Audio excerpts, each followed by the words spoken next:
Berapa kali? Taya abdi nya terus sareng bangga ka urang dieu. Mulang kari teh tos diarahkeun kana upacara adat. Sedengkeun adat tradisi eta teh bagian tina budaya urang Sunda nya. Begitu. Luasna ka Ibu Ramanu jadi tukang lantaran urang gumelar di pawenangan. Nyanggakeun sadaya-daya sasaji sapuratina. Nampi sari nampa rasa pengasih tibu pertiwi. Bumi agung bumi alit silokaning pusaka diri. Kami kamanusa nusasari titis waris nusa jati. Tos jadi ngauga nonatra tina waruga diri. Sumulung jadi sumsum jadi palung jadi pagal pangawasa. Sumujud kanu maha agung. Sumembah kanu maha kawasa. Sangkan hudang alam rasana.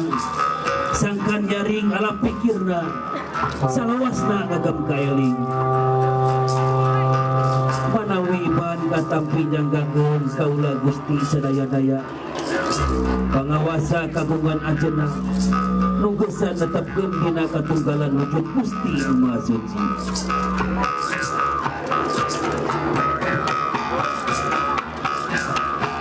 Jadi jelema anu manut kana rasa panceg pageuh lalakon dina diri anu cager, dina adat anu bager, dina pola anu bener, dina pangarti anu pinter, sangkan panggih ti lulur rahayu bagja waluya hirup waras jati waluga negeri sampurna rahayu rahayu rahayu kersaning Gusti.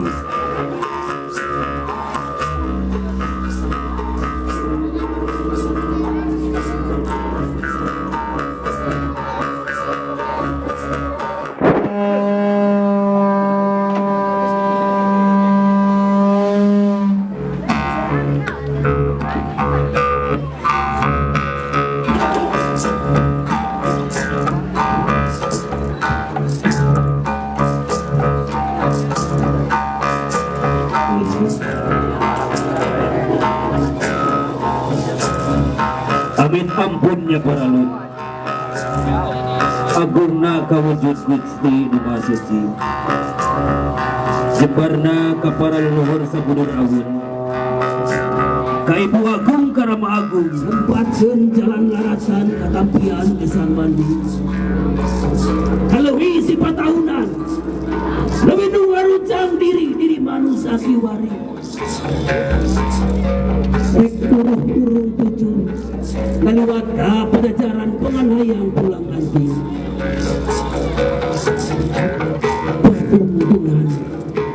Padahal dengan cengusikna pengancikan tar Sunda.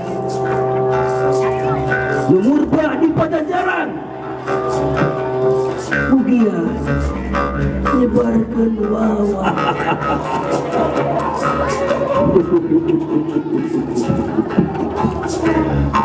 Gusti pamuntangan terang, Gusti pamuntangan penting sajatining patiwuri, sajati nagaruhun Sunda salana,